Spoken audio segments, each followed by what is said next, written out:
Salut mes chers élèves, dans notre cours de géométrie d'aujourd'hui, nous allons nous accentuer sur l'endomorphisme idempotent. Ok, donc dans notre cours de géométrie d'aujourd'hui, nous n'allons plus parler des nombres complexes. On va continuer dans l'algèbre linéaire. On va parler de l'endomorphisme idempotent. C'est quoi l'endomorphisme idempotent? Voici quelques petites notes. Endomorphisme idempotent. Soit P un endomorphisme de E. P est dit idempotent si P rond P est égal à P. Cela veut dire si et seulement si P rond P égale à P. Si P rond P égale à P, on va avoir P est un endomorphisme idempotent. De même, si P est un endomorphisme idempotent, on peut dire que P rond P égale à P. C'est dans ce contexte qu'on dit si et seulement si.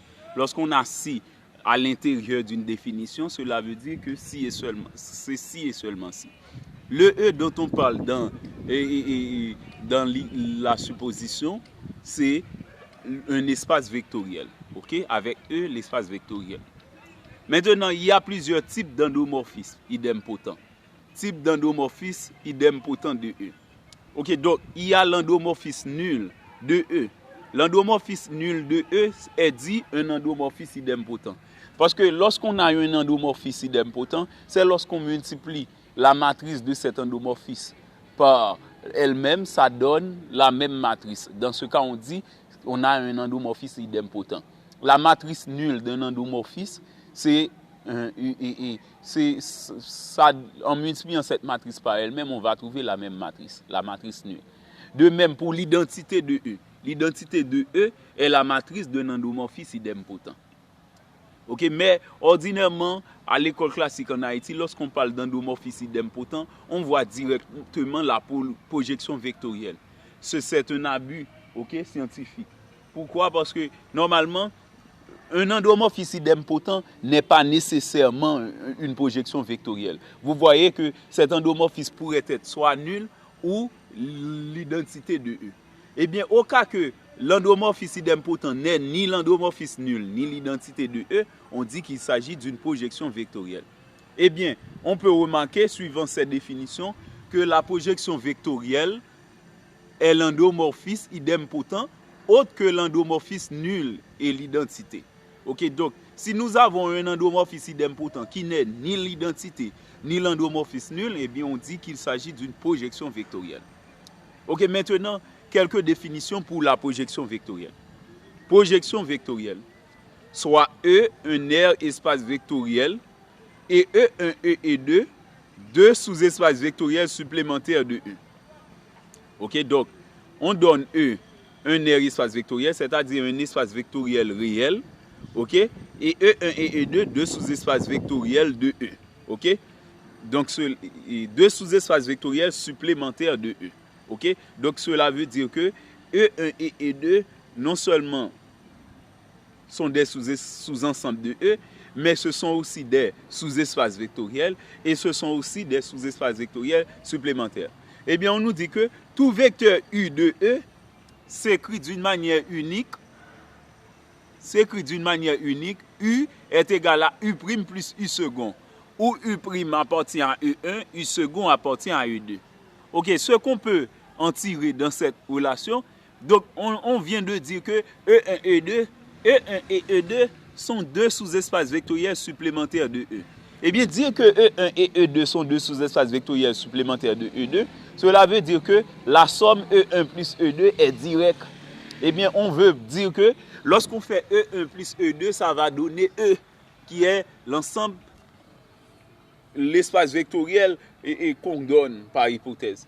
Eh bien, puisque E1 plus E2 donne E, ou encore E est égal à E1 plus E2, eh bien, on peut dire que le vecteur qui comprend dans U et dans E, le vecteur comprend dans E qui est U, va être égal à la somme des vecteurs U' qui est dans E1 plus U second qui est dans E2. Ok, donc, si on dit que E est égal à E1 plus E2, eh bien, on veut dire que tout vecteur de E, qui est U, est égal à un vecteur de E plus un vecteur de E, et un vecteur de E1 plus un vecteur de E2. Ok, donc c'est ce qui traduit la somme directe. Maintenant, par donc on fait un schéma pour traduire cette situation.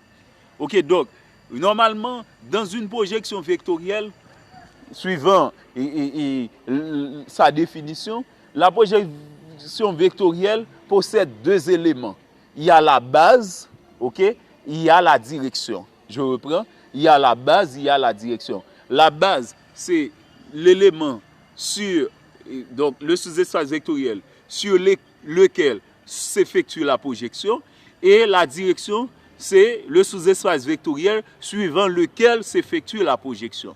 Ok, je reprends. La base, c'est le sous-espace vectoriel sur lequel s'effectue la projection, et la direction, c'est le sous-espace vectoriel suivant lequel s'effectue la projection. Et bien maintenant, nous pouvons remarquer ici, E1 c'est la base et E2 la direction.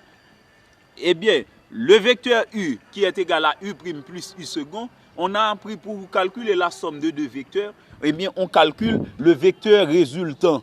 Ok, donc pour calculer la somme de deux vecteurs, on pourrait utiliser les parallélogrammes.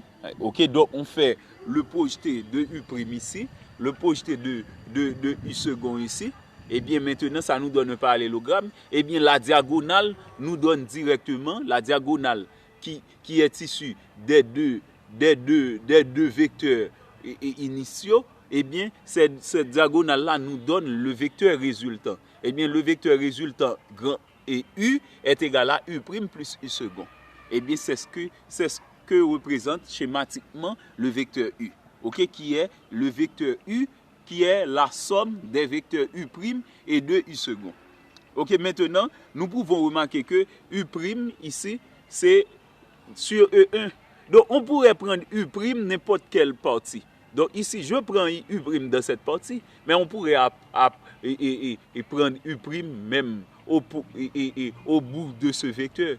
Mais puisque le vecteur tend à l'infini, donc, on prend U' dans un endroit quelconque. De même, on prend U second dans un endroit quelconque. U second peut être arrivé même au-dessus du tableau, ok, puisqu'il n'y a pas de limite effectivement pour ce vecteur. Ok, c'est la direction qui nous intéresse. Eh bien, par définition, on appelle projection de E sur E1 de direction E2 ou parallèlement à E2, l'application P de E vers E, U est égal à U' plus U second. Cela implique que P de U donne U'. Ok, donc on reprend, on appelle projection de E sur E1. Donc ici, on met sur. Sur, c'est le mot qu'on dit pour représenter la base. Lorsque vous voyez une projection, on dit sur quelque chose, eh bien la chose qu'on dit après sur, c'est la base. Mais parfois, dans certains auteurs, utilisent le mot par rapport à. On pourrait dire par rapport à E1. Que l'on dit sur E1 ou par rapport à E1, eh bien E1 c'est la base. Maintenant, de direction E2. De direction E2 signifie que E2 est la direction de. On pourrait dire ça une autre façon, c'est parallèlement à E2. On pourrait dire ça une troisième façon, c'est suivant E2. Pour la direction, c'est deux directions parallèlement à, deux directions 2, deux directions parallèlement à ou suivant. Maintenant, pour la base, c'est sur par rapport, qu'on dit d'abord avant de dire la base. Et bien maintenant, pour la projection P, qui est une application linéaire de E vers E, ou encore un endomorphisme de E, eh bien, c'est l'antécédent, c'est U. Et bien maintenant, vous voyez ici, on met P de U égale à U' directement. Pourtant, U donne U' plus U second. Pourquoi pas P de U' plus U second? Eh bien, c'est ce qu'on fait, mais c'est le résultat final qu'on donne dans la note. Eh bien, je vais vous donner cette explication. D'abord, si nous prenons U, U est égal à U' plus U second. Eh bien, pour avoir P de U, il faut prendre P de U' plus U second. Ok? Puisque U est égal à U' plus U second, eh bien, avoir P de U, c'est avoir P de U' plus U second. Maintenant, on a la somme de deux vecteurs. Eh bien, nous allons trouver son image par P. Puisque la projection vectorielle, c'est un endomorphisme, c'est donc une application linéaire, eh bien, elle est stable, ok, pour et donc, il y a la loi, ok, la loi de linéarité. La première loi de linéarité, c'est, donc, c'est f de u plus v est égal à f de u plus f de v. Eh bien, et P est stable pour l'addition linéaire. Eh bien, c'est pourquoi j'écris P de U' plus P de U second. C'est comme si on avait P de U plus V qui donne P de U plus P de V. Ici, c'est P de U' plus P de U second. Eh bien, c'est une règle. Lorsqu'un vecteur, dans une projection vectorielle, lorsqu'un vecteur est dans la base, eh bien, ce vecteur est invariant par la projection. C'est pourquoi P de U' que j'écris ici est devenu U'. P de U second est devenu vecteur nul de E. Parce que le vecteur qui est dans la direction d'une projection vectorielle est un élément du noyau. Donc, c'est un vecteur de Kerr de F. Ok, donc, c'est comme si on calculait le noyau de P. Ok, le noyau de P, c'est P de U second égale à vecteur nul de E. Puisque U second est dans le noyau, ok, de P. Ok, donc, je reprends pour vous. Normalement, dans une projection vectorielle, la base, les vecteurs qui sont dans la base sont invariants par la projection. Tandis que les vecteurs qui sont dans la direction, ok, sont dans le noyau de la projection. C'est pourquoi P de U' donne U' parce que U' est dans la base. P de U second donne vecteur nul de E. Parce que U second est dans le noyau ou la direction de P. Ok? Maintenant, lorsqu'on fait U' plus vecteur nul de E, puisque le vecteur nul de E, c'est l'élément neutre pour l'addition des vecteurs, eh bien, on a U' directement. Donc, P de U donne U'. Ok? C'est ce qu'on expliquait lorsqu'on écrit P de U donne U'. À présent, nous allons parler de quelques informations données par l'auteur. U', c'est le projeté de U sur E1 parallèlement à E2. Donc, suivant le schéma, voici U', c'est le projeté de U sur E1 parallèlement à E2. Et tandis que U second, c'est l'inverse. U second, c'est le projeté de U sur E2 parallèlement à E1. OK? Donc, c'est effectivement ces deux vecteurs-là qu'on a dans la somme. Et maintenant, P, c'est le projecteur. Lorsqu'on parle de projecteur, on voit une projection vectorielle. Okay? C'est l'endomorphisme, okay? P, okay? Qui joue le rôle d'un endomorphisme idempotent différent de l'endomorphisme nul et de l'identité. Maintenant, remarque, une projection vectorielle, comme je viens de l'expliquer, est caractérisée par sa base, qui est l'ensemble des vecteurs invariants par F, et ensuite sa direction, qui est le noyau de F. Ok, je reprends. Une projection vectorielle est caractérisée par sa base, ensemble des vecteurs invariants par F, sa direction, le noyau de F. Ok, donc lorsque vous parlez d'une projection vectorielle et on vous demande de caractériser cette projection vectorielle, il faut donner sa base, qui est l'ensemble des vecteurs invariants par cette projection, et la direction qui est son noyau. C'est pourquoi tout à l'heure, P de U' donnait U', parce que U' était dans la base, eh bien U' est invariant par P. Et P de U second est égal à vecteur nul de E, parce que U second était dans le noyau de P, qui est la direction, eh bien P de U second donne vecteur nul de E. Ok? Eh bien maintenant, notez bien, pour montrer que F est une projection vectorielle de E, on prouve que F1F est égal à F, ou matrice F par matrice F est égal à matrice F. Ok, ça, c'est la première propriété qu'on doit faire, qu'on a pour prouver que F est une projection vectorielle. Mais ce n'est pas suffisant. Montrer que F est une projection vectorielle de E, c'est prouver que F1F égale à F, ou matrice F par matrice F est égale à matrice F. Mais il faut être sûr que matrice F, la matrice de F, est différente de celui de l'identité ou de l'endomorphisme nul. Ok? Donc, il faut prouver ça d'abord. Si c'est l'expression analytique qu'on a, eh bien, il faut prouver d'abord que l'expression analytique de F n'est pas celle de l'identité ou de l'endomorphisme nul.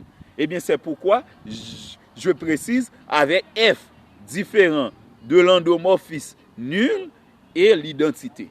Ok, donc, dire que F1F est égal à F n'est pas suffisant pour dire que F est une projection vectorielle.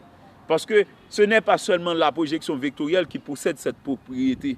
Eh bien, il faut être sûr que F n'est ni l'endomorphisme nul, ni l'identité. Ok, c'est dans ce contexte qu'on va dire que F est une projection vectorielle. Mais si on est en dimension 2, eh bien, on pourrait dire ça, on pourrait prouver ça plus facilement. La façon dont on va prouver ça, en dimension 2, on va prouver que la trace de la matrice F donne 1 et son déterminant donne 0. Okay? Donc, dans un espace vectoriel de dimension 2, on prouve que trace matrice F est égale à 1 et déterminant matrice F est égal à 0. Donc, je veux parler de la preuve d'une projection vectorielle. La preuve pour prouver qu'une application linéaire, un endomorphisme en particulier, est une projection vectorielle. Si on est en dimension 2, on peut prendre la trace de la matrice, on prouve que ça donne 1, et ensuite, le déterminant de la matrice, on prouve que ça donne 0. Okay? C'est ainsi qu'on va parler d'une projection vectorielle.